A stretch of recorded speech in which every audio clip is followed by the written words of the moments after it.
Welcome back to my channel. My name is Peyton Hawes, and today I'm going to be doing a recap and review of The Secret Lives of Mormon Wives Season 2, Episodes 3 and 4. If you missed Episodes 1 and 2, I'll have that in the cards up here, and I'll have it down in the description box below, so you can go watch those before you get potential spoilers in Episodes 3 and 4. For those of you who are new here and don't already know, I am an ex-Mormon. I am a wife and mother living in Utah. Would I love to be friends with some of these girls? Yes, I would. But yes, my husband and I were both born and raised in the Mormon church, and we got married in the temple, did the whole shebang, ended up having a faith crisis, deconstructed the whole religion, and ultimately decided that it wasn't for us anymore, and we stepped away. So we are not a part of any religion, and we're just living life, floating around. Anyway, that's how I feel like I'm a good person to do recaps and reviews.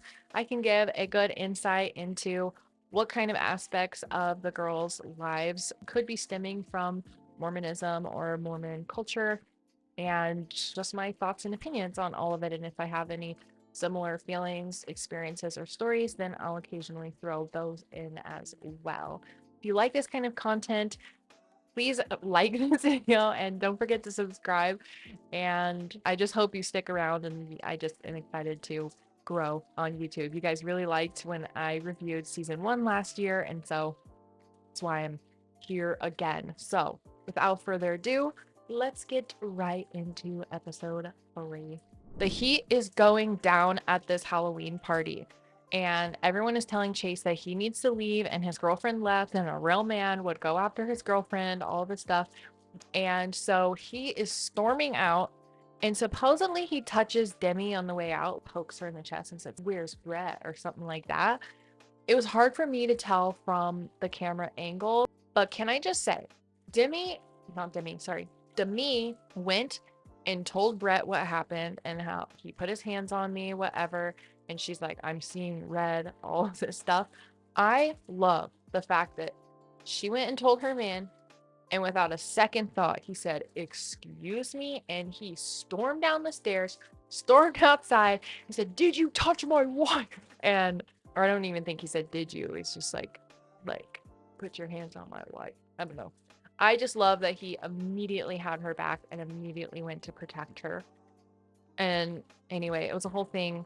He ended up leaving. The police showed up, and Jesse had to explain what happened and how there was yelling, there was fighting. We told them to get out, so they were doing it outside. So sorry if that disrupted other people. It sounds like there was a complaint that people were fighting at the house.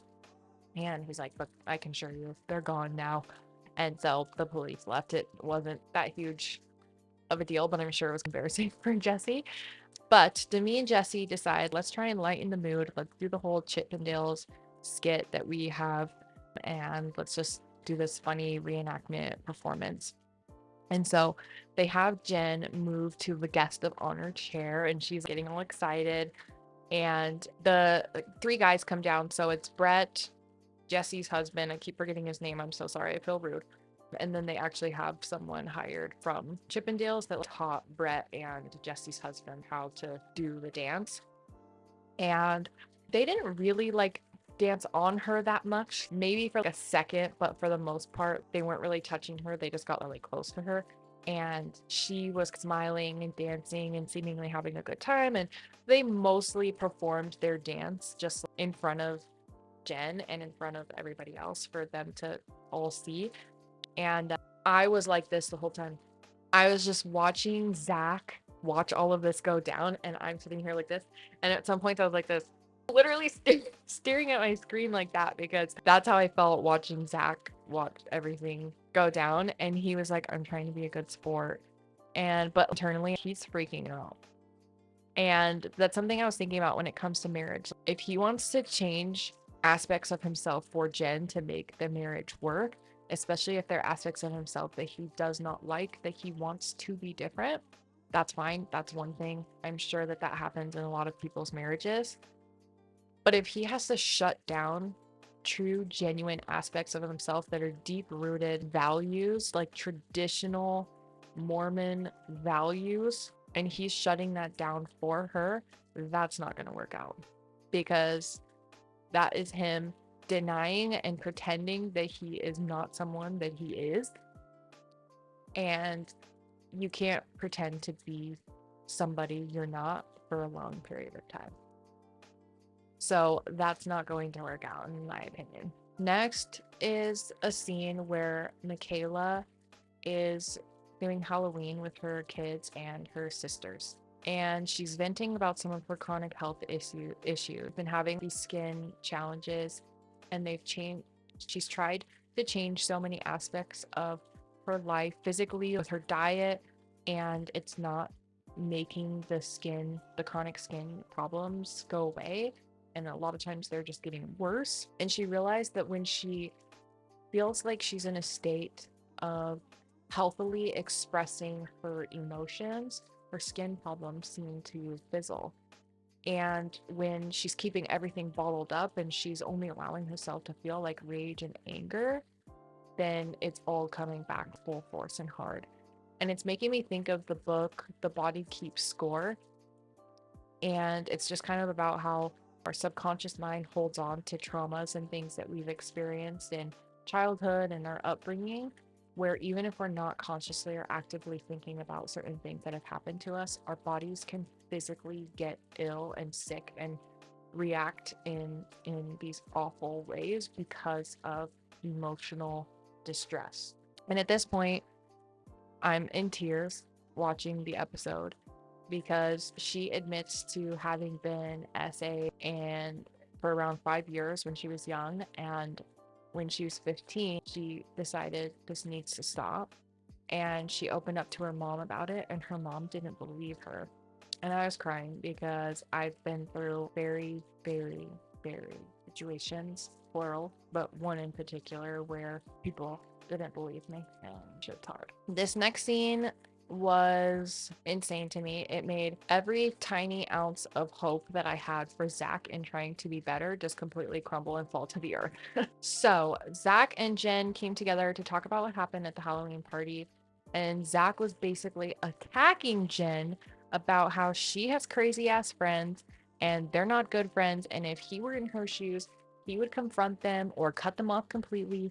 And he's very obviously upset, and he's taking his anger out on Jen, and she's trying to ask him to consider her feelings and the fact that she didn't put herself in this situation. She found herself in this situation, and he never once asked her how she was feeling or doing with all of that happening. And he's only acting out of frustration and anger towards her. It's her fault, and she didn't do anything wrong. And she's just asking him to listen to her. And when she says that she felt alone and she didn't have anyone to turn to in this scenario, he condescendingly laughed and got up and told them to shut off the cameras, and he was not having this turn back on him again, and he was not going to continue this conversation, and that they could do it later.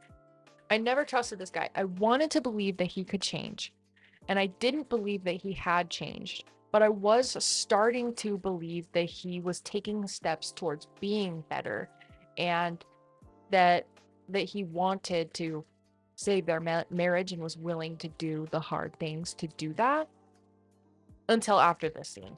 We all have tough moments, but you obviously don't feel as bad as you're claiming to if you can easily jump up out of frustration and anger towards Jen again for something that she did not do and was not her fault. Again. However, I will say it's weird that she told Zach that she didn't know that this was going to happen, because there is a clip where she was told by Denis that this was going to happen. And even if she's now saying she didn't realize how serious the scenario was going to be, she said she felt like she was trying to be a fun friend and be agreeable and go along to get along. And she didn't realize to the extent of what all of this was going to entail. And she didn't really think about her feelings behind it, because she was more so thinking about how it would be fun for other people. I get how both of those things can be true at the same time, because I've been in people pleasing situations like that before, where I didn't feel super good about something, but I didn't want to be the party pooper, and so I was going along to get along, and when she's with somebody like Zach, who's just an explosive reactor and turns everything around on her and can never take accountability for his own actions, I can see how she was afraid to tell him and kept it inside. However, saying I had no idea or zero clue that this was going to happen is a flat out lie, and that part's not okay. I've been in people pleasing situations where I was going along to get along and things that I was uncomfortable with.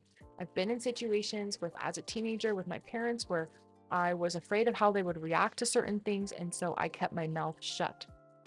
But a flat out, blatant lie to the face, especially in a marriage, that part's not okay. So I will still put some accountability on Jen for some aspects of the story still, but Zach's still the major villain in my eyes. Next, there's a scene of Whitney, and she gives birth to her baby boy. And she talked about how when she's holding this new baby or one of her children, she's reminded that this is what life is all about and that this is what she's made to do and this is what's important to her. And I couldn't help but tear up because I feel the exact same way. And when all of life is feeling too hard and I'm focused and I choose to shift my focus onto my family and my children and what I truly deep down desire in life, it's for all of us to be happy and healthy together. So that's the most important thing to me. And whatever I said about Whitney last season, I know she was the villain last season. And she definitely does annoying things. But guess what?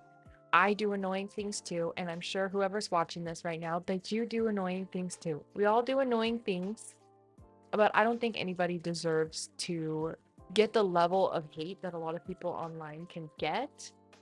I will say I struggle with people who don't take accountability for their actions. And that's a huge pet peeve of mine, hence why I talked about that in regards to Whitney last season and why I'm talking about it with Zach so far in this season. Just take accountability. That's the biggest thing for me. There's multiple women in the group who will take accountability for their part in things. Like Taylor. Taylor has done questionably, you could say some of the worst things that have come out about any of the girls have been about Taylor, but she owns up to it and she takes accountability and she's in therapy and she takes steps to genuinely change and not pretend to be somebody she's not, but figure out why am I doing the things that I'm doing and how can I be better and how can I be different, and apologizing to people when she needs to. That's the least you could ask for from these people. Anyway, but as much as Whitney's done annoying things, I don't think she deserves the level of hate that she's gotten online. I think there are people who deserve extreme levels of hate, and I think that's not most people. That's not the average Joe who makes regular life mistake. People who do awful, awful, horrible, criminal things, you could give them hate. I don't care. A bunch of the girls are together and they're expressing some animosity that they have towards Jen, and a lot of the just mixed sides of the story that they're getting from Jen or from Zach, and feeling like things are not adding up and lies are definitely being told. And I see both sides in this scenario with Jen. I feel like she's a people pleaser in a way, and she wants to she wants to be agreeable and she wants to tell people what they want to hear, but I think she also wants to be who she really is at the same time, and feels like she has to try and fight for that, and where she wants to please everyone but be true to herself without upsetting other people. I think a part of me is trying to understand that in a way, because I feel like I do that. I do not lie. I am not a liar, but I will keep my mouth shut about things. So I definitely battle with being a people pleaser, and I have to try really hard not to do that because I think it makes me inauthentic to who I really am sometimes. And I honestly think having children has helped me a lot in changing that, because I got to stand up for them when they're put in situations, especially with having a child with a disability. You have to really look out for these children. They can be taken advantage of, and in a lot of ways, you have to be willing to stand up for them. And that's hard for me to do. I don't like confrontation, but I'm learning how to for them. And I want them to know that I'll stand up for them and I'll stand up for myself if I need to. And that's really, really hard for me. And I have to try really hard to do that. But I also really strive to be my full, authentic self at the same time. And I'll find myself in groups of people kind of mirroring people in a way to try and adapt to the room, because I want everyone to be comfortable in a room that I'm in, and I don't want to do or say anything that is going to upset anybody. And so I will dim my own self around other people and go along to get along. And that's something that I really have to work on. And I'm not lying to people. So there's that aspect. But I'm just like, as a teenager, I did lie to my parents and stuff in fear of how they would react or getting caught or getting in trouble. And I'm not in a relationship now where I have to worry about that kind of thing. I can be fully, blatantly, completely honest with my husband at all time. I could tell him the most TMI or deepest, darkest thoughts and feelings that I have about anything, and he's not going to think I'm a crazy person, or at least he won't say I am. And I feel very safe and comfortable and happy to do those things with him. But when I think back on my teenage self and how I would maybe not be as honest with my parents in fear of how they would react, I could see being in a relationship with someone where you walk on eggshells and feel fear, tiptoeing around the truth in fear of how they're going to react. I'm not going to say that it's okay, but I could see how somebody could get themselves in that situation. I learned my lesson in high school with lying and how that comes back to bite you in the butt, and that's why I learned to never do it. So I can't even hold on to surprises. It makes me feel like I'm going to explode because I'm hiding something. Anyway, so Miranda and Taylor are meeting up to clear the air about some of the drama that went on when they were friends last year and what broke that up, because in order to healthily move forward, you've got to have that tough conversation. What happened? Let's clear the air. And Miranda is denying having done anything other than kissing from Spin the Bottle. And Taylor starts listing out a bunch of things that were done. Being in the shower, sleeping together, being in the same bed, sleeping with people in the same bed, and doing all of these things. And Miranda admits to it. And Taylor says that she understands where Miranda's coming from and that family is going to see some of this drama and these clips, and that this doesn't exactly put you in the greatest light, especially being Mormon and participating in these kinds of things and having Mormon family members and all this stuff. You don't want all of your dirty laundry to be plastered all over the internet for people. And so Taylor's having some sympathy for her in that, and she understands why Miranda is afraid of what people are going to think when they see stuff like this, and it's really hard to admit that kind of stuff. But truthfully, I was skeptical of Miranda in the beginning as well, but as someone who deals with major loneliness and I don't have close friends, I get the desperation of seeking friendships, especially ones that once made you feel something, and especially through a divorce. If I lost my husband, I feel like I would be the loneliest person in the world. And I know this stretch because I have my children and I have people, of course, but I don't have close friends. I haven't had close friends since I was in a singles ward before I met my husband. These were the last close friends I had. I still have those girls in my life through social media, but we don't live next to each other. We don't I have friends that are mostly quick. We're catching up through social media or text every couple months. Hope you're good, whatever. I don't have best friends, close friendships that those have been hard for me ever since getting married and having a family. My family comes first and foremost before anyone else. And I love being with them. And any chance I get to go be with more extended family I don't get to see very often, I jump towards that, and that's very important to me. I would like close friendships, but they're hard to come around. So I can see if you're going through a divorce and you feel like no one is your friend anymore, and you felt really, really close with people from your past, and even if it was a past friendship had fallen out, I could see why you would want to go fix that and long for that again. But yeah, I actually feel like Miranda is starting to convince me that she's really genuinely a good person and a genuinely good friend too. She's helping Taylor realize that she doesn't have to hate the past version of herself because she had to get to that point in order to be where she is today. And she's like, do you feel like you're a better person today? And she's like, I'm a much better person. And she's like, see? And she's like, you have to give yourself grace. And both of them in this scenario are taking accountability in their part of their fallout as friends.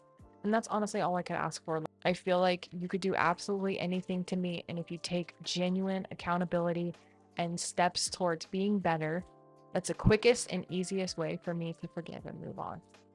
And so I just really loved seeing them support each other in that and work through that conversation and feel like they're able to move forward.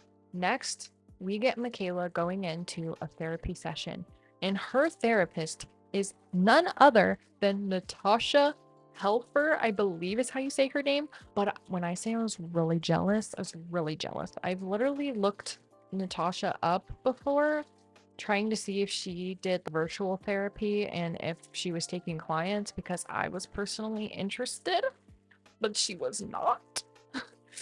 She's an ex-Mormon. She was excommunicated from the Mormon church. And I've watched several podcast episodes from the Mormon Stories podcast where she's been a guest on there. She's talked about her excommunication story. She comes on and talks about other people's stories that are in relation to her line of work as on the show, they're saying that she is a sexual trauma therapist. But I think she does a lot of things within that realm of trauma or sexual related things. So I guess that's a good name for it, but I think it kind of goes beyond that in her work, if I'm remembering correctly. But it was so cool that she gets to work with her. And she did this exercise with the therapist where she had Michaela pretend that the therapist was her abuser and told her to say whatever she wanted to them. And she was saying, like, you're a piece of shit. And the therapist was helping guide her because Michaela is getting a little teary and was like, this is hard. And they basically, some of the words exchanged were, you had no right to do that to me. You took advantage of me. I was just a little girl and you put hands on me in a way that you had no right to, and you took from me, or you had no right to take that from me. And I just sat there in tears because it's almost like I could have been the one saying that to somebody. And there are multiple people throughout my life who have done things like that to me. But there's one in particular who never took accountability, who is still actively a part of my family's life. And luckily, I don't have to see them ever, but I hear about them and they're actively involved in other little girls' lives that are little girls that are important to me. And I don't think, not to really get into it, but I don't think anything's happening with those girls because I think he's into teenagers. But it's like I was sobbing watching this scene play out and felt like I wished the past version of me would have been more confident to stand up for myself, to be able to say those things. So Taylor and Macy go to Whitney's house to visit her while she's postpartum, and they update her on all of the stuff that went down at the Halloween party. And she's saying that all of this stuff that went down at the Halloween party and just talking with the girls again and being around them again is making her want to come back to Mom Talk. And I honestly can't even blame her. And I get people are going to eye roll and people are going to be like, oh my gosh, she wants clout. She loves the drama or whatever. Because I'm eating up all the drama just watching this on reality TV. And I'm also a mom in Utah. And would I love to hang around this group of girls and have all of these friendships and experience all the ups and downs with them. Yes, would I love to be like, you don't even have to put me on TikTok or any of the things. You don't have to film me ever. No one has to know I exist. It's not about that. No one has to know. Just a bunch of the girls seem very fun to be around and genuine good friends. And I want to experience other mom friendships like that and take our kids places to go play together. Anyway, I just feel like all of the hardships and drama feel worth it for the level of friendship that they get out of it in the end. And I don't know if that makes sense, but maybe it's just because I'm a person that doesn't have close friendships and I want them so bad. And I also eat up all the drama on TV, so I get it. I can see the FOMO, basically, because I have FOMO and I was never involved with any of them, and I don't know who any of them are. But I will say Aspen Ovard was at the Halloween party, and I was like, "Hi, girl," because I also want to be her friend a lot too. But I don't know if she would like me. I feel like I'm more likely to get along with a bunch of the Mom Talk girls as an ex-Mormon than I probably am with Aspen. I don't know. Maybe she would like me. I feel like we have similar sexuality feelings, but I'm also married. But she talked about feeling alone in her sexuality and confused about it. And I get that. I get that. Anyway, I'm not about that. We're not about that. We're talking about the Secret Lives of Mormon Wives, season 2. So, ball drop at the end of this episode. Jen finds out she is pregnant and she's carrying a lot of guilt for not being happy about it. And she's scared for this baby because she's not who she wants to be, bringing another child into this world. And she doesn't know where her marriage is standing. And I think that's a perfectly valid reason to have fear when you find out you're pregnant, and you obviously hope to be in a situation where you can be happy and hopeful, but for many people that's not the case. And it can be terrifying when it was not a part of your plan and you don't feel ready. But I believe that we all get to a point where we do become ready, even if it doesn't feel like it, and everything ends up being okay, because I think for the most part things work out the way that they're meant to. And I think we're a lot stronger than we give ourselves credit for. And I think we're a lot more capable than I think we're a lot stronger and a lot more capable than we give ourselves credit for. But I don't think there should be a stigma around negative feelings towards a positive pregnancy test. Okay, so now we are on to episode 4. And the episode starts off with Layla talking about how she's never been able to, can I say this word on YouTube? It's the big O. I don't know if I could say that on YouTube. She's never been able to finish to completion with a man before, with a partner. And as she's talking about it on camera, I'm literally over here. That has got to be so embarrassing for a man to have his woman talk about how yes, I have still yet to be able to do this even in my current relationship, and then you're on camera. That has to be embarrassing, but I don't know. But they do talk about her new man, and his dad is a bishop, and their family is all still very active in the church. And Layla says that he's also only ever dated very active leading members of the Mormon church. And she's the opposite of that because she's left the church. So that feels really intimidating for her. I don't know if she's removed her records from the church or if she just went inactive and hasn't gone back. But I know she hasn't been active for a while. Next, Jen goes to Miranda's house because she has felt like Zach is not a safe space to vent and talk about things in regards to Mom Talk because he's judgmental towards them. And Mom Talk does not feel like a safe space for her to vent or talk about her relationship with Zach because she's felt like that's bit her in the butt a few times.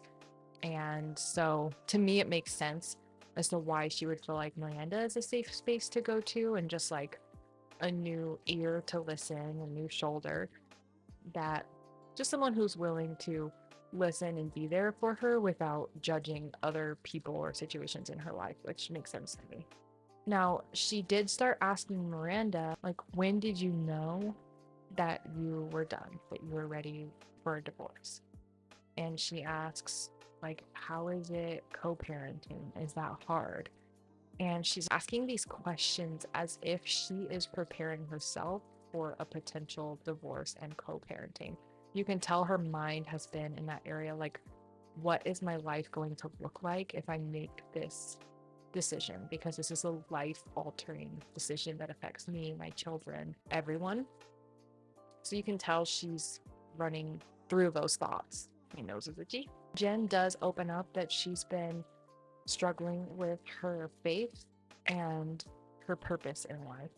She says she feels like she's distanced herself from the church and she's distanced herself from God, and it feels like he's not really there anymore. And she starts crying and she's like, which feels so hard because now more than ever, I feel like I need guidance and I need that pour, and I just feel like I don't have it anymore.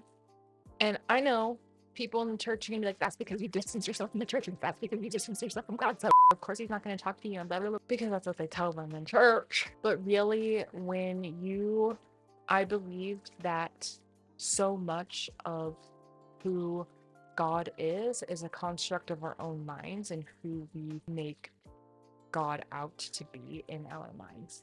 We build what God looks like and what his purpose is in our lives, or what their purpose is, whatever, based off of religion, culture, family, experiences, etc. We create that in our mind.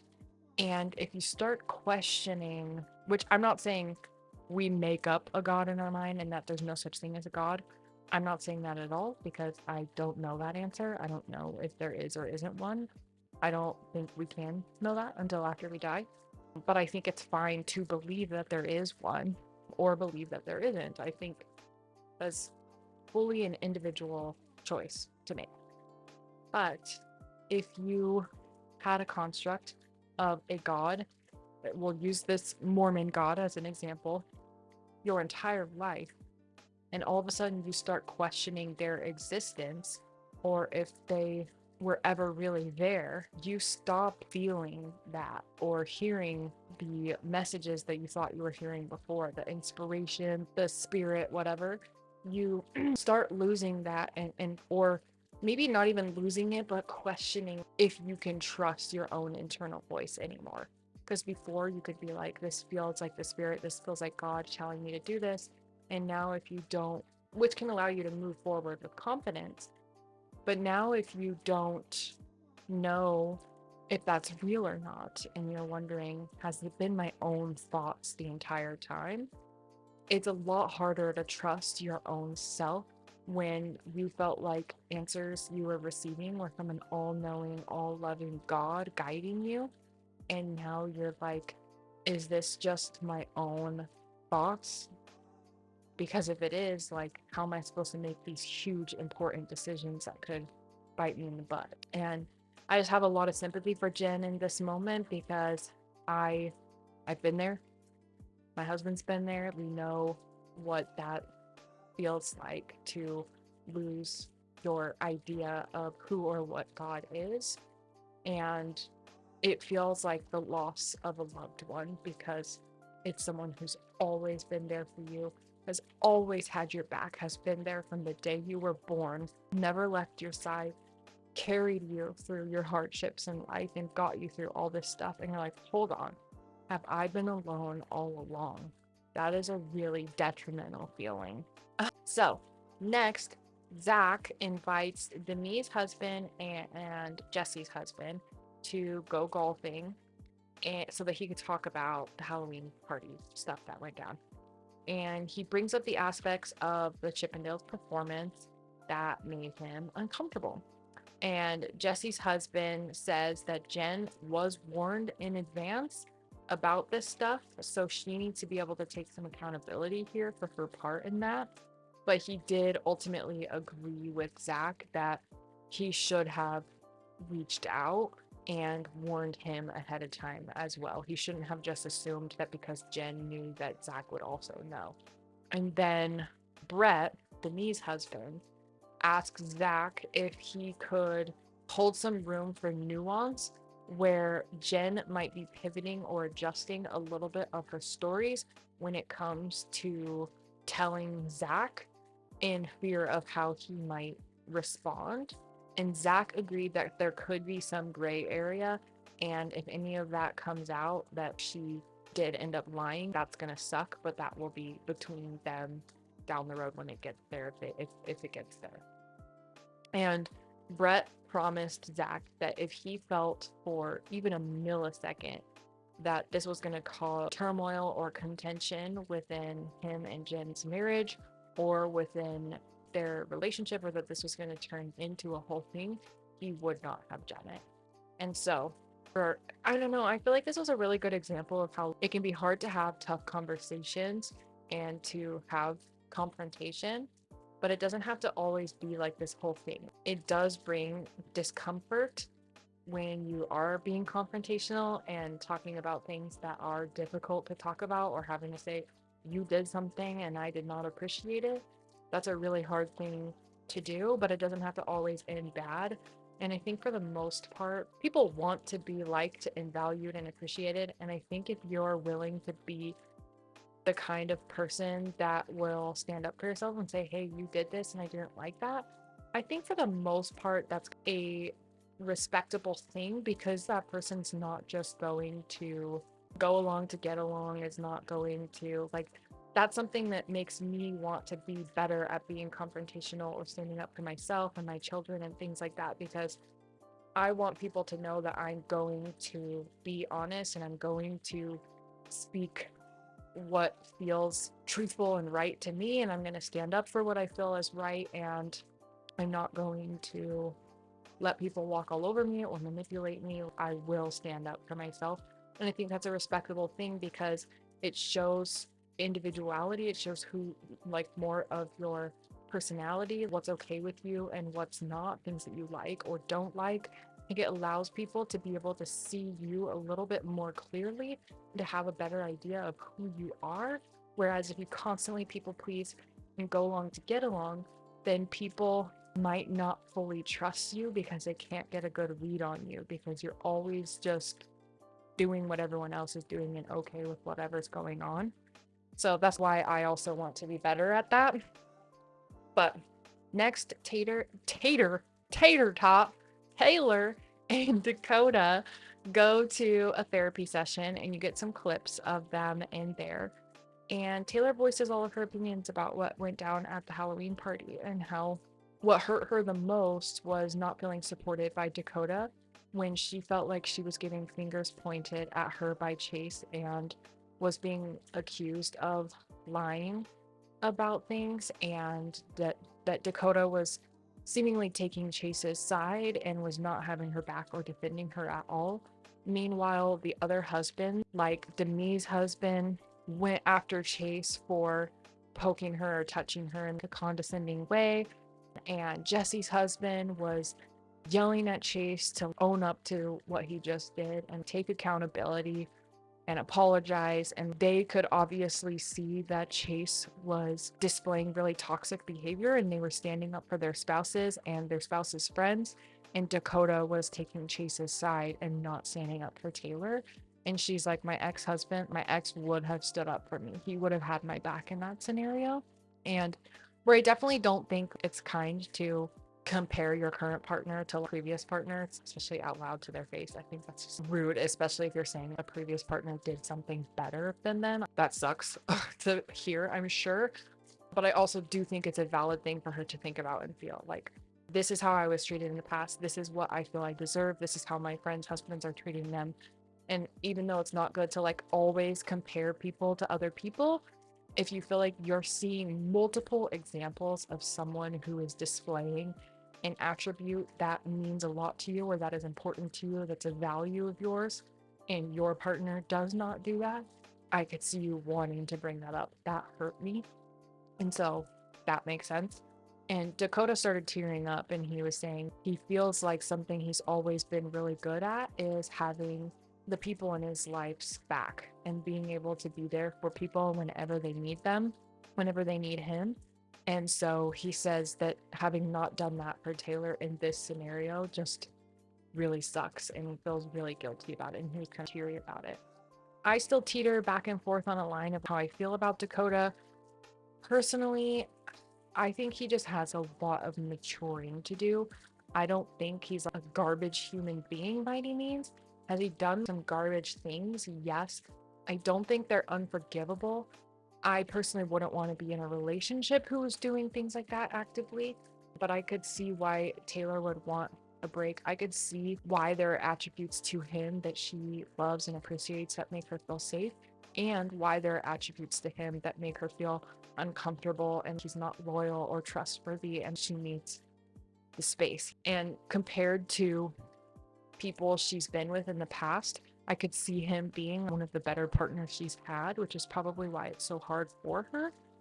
But I'm not going to say I think she necessarily, I don't want to say she deserves better than Dakota, and like I feel like she does deserve better than Dakota, but I think it's more not about Dakota in general. I think it's just Dakota's current behavior and past behavior. I don't think she deserves that. I think he's fully capable of being a really good guy. I really feel like I see that in him, but he's just not showing up as that guy, and he's not living in that way. But I feel like he has the ability, where like I don't feel with Zach. Zach just to the core is a controlling, manipulative, my way or the highway. I know what's best for everybody. And that's the absolute hardest personality for me to, like, I just won't have people in a close circle who are that way.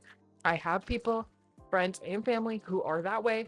Some people are better at putting that aside and saying, no, I don't like that, and showing up in a more kind way with me, and some don't. Anyway, I'm not going to ramble, but that's really difficult personality for me. So that's one of my biggest pet peeves in people. So next we have Demi, who is throwing is it a sex party? Throwing a party where she invited a sex and relationship coach to come over and help Leela in her journey of wanting to feel more comfortable and to be able to finish to completion with a partner.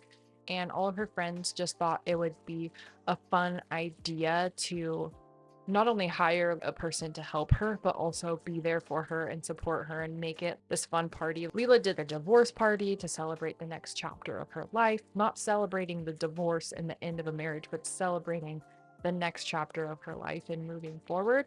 So Leela seems like the kind of person that loves to make things a party and have friends and there to support and celebrate. So I think that that was a really good idea for her, and I think it made her feel really good and loved and valued and appreciated as a friend. And so I thought that was sweet, but it was really fun and entertaining. All the food and decorations. You gotta skip to the end of episode 4, or even just like, I bet you could Google images, just like Secret Lives of Mormon Wives, season 2, episode 4, sex party decorations.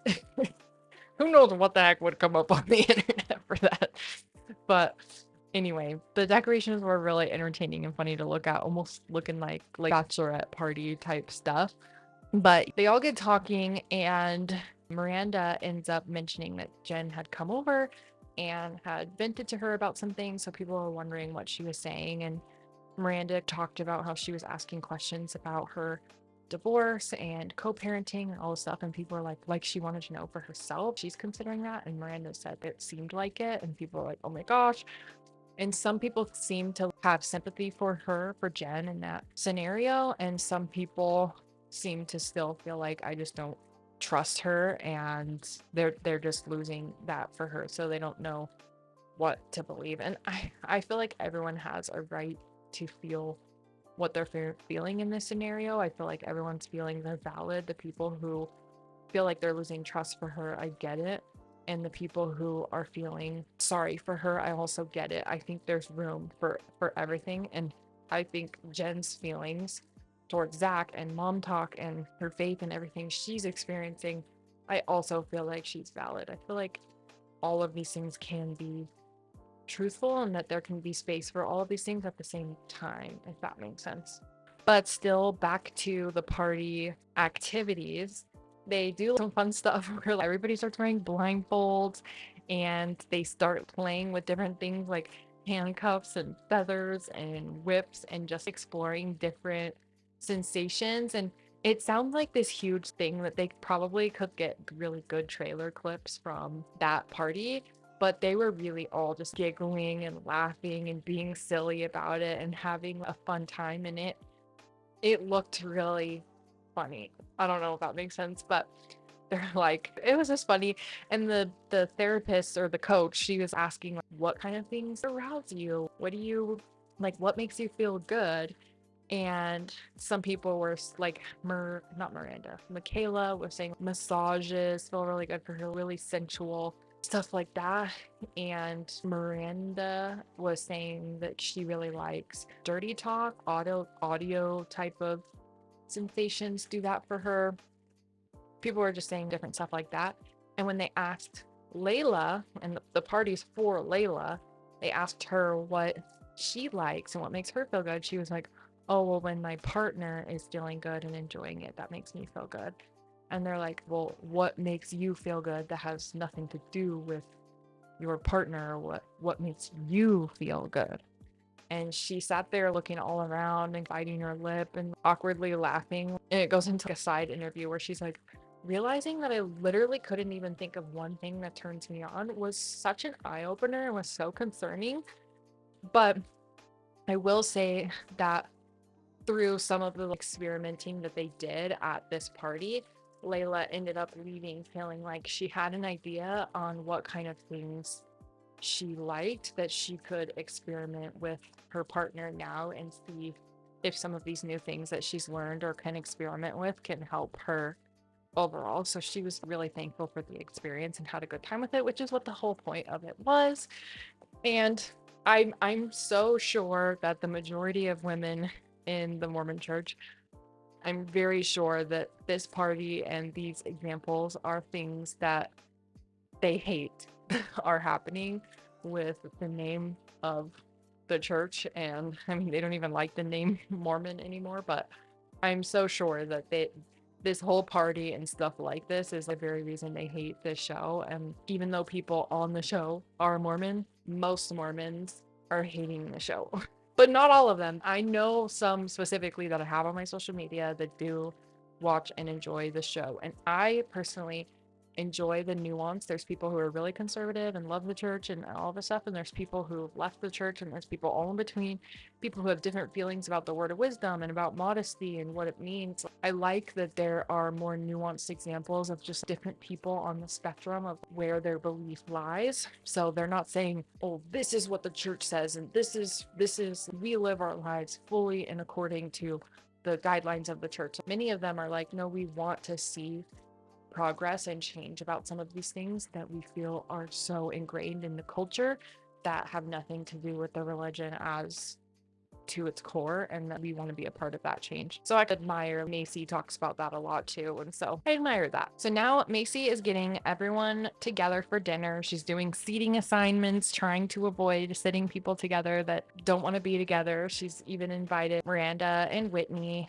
and she announces to everyone that she got a book deal, which I was not shocked to see because she's been talking about it on her Instagram. And I already went on my Audible account and I was gonna pre-order it, but then when I saw it doesn't come out until October, I was like, I'm just gonna add it to my wish list, and then when October rolls around, I'll buy it. But yeah, so she said that she went through so much trauma, and her dad gave her a journal and just said, write down everything that hurts, everything that's painful, when you're mad at us, when you love us, when your good days, your bad days, write it all down.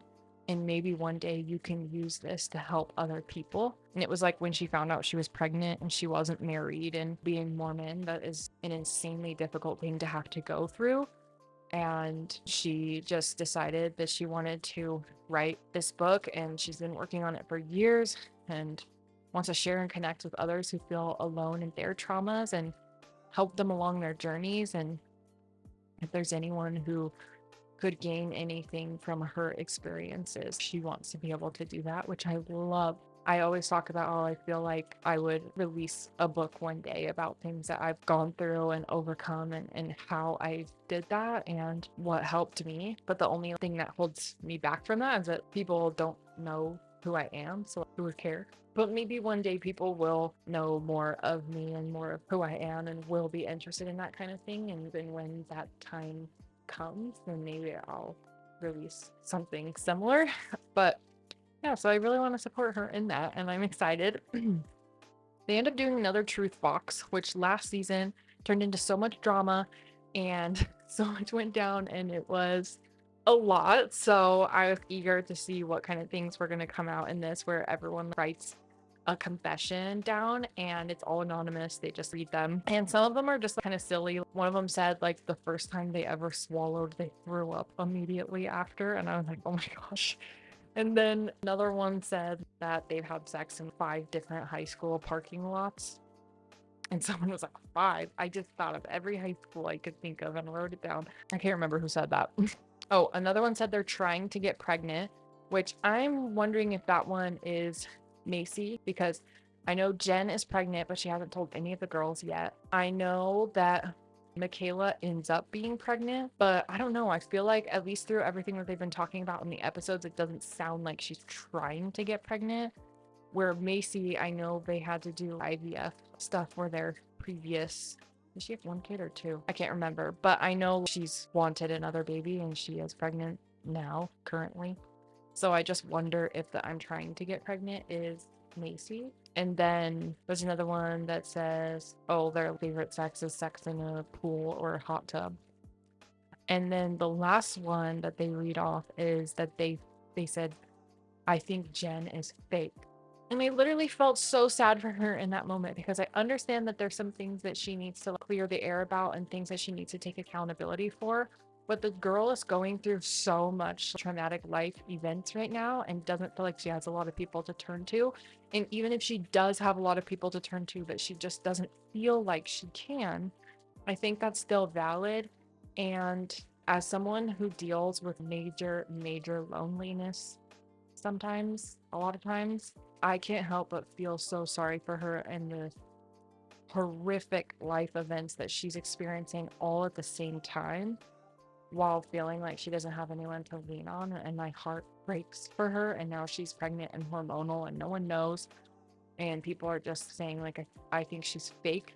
Where, like, this confessional thing was very obviously supposed to be about yourself, something about you, and they even said that in the beginning, and someone decided to use their card to make it about somebody else, potentially for the drama. I don't know, but I think that's just so rude. Whoever wrote that, it's so rude. Anyway, that was the end of episode 4. So if you liked this recap and review of episodes 3 and 4, please don't forget to give it a thumbs up. That really helps my channel more than my little itty bitty tiny channel that I really want to grow.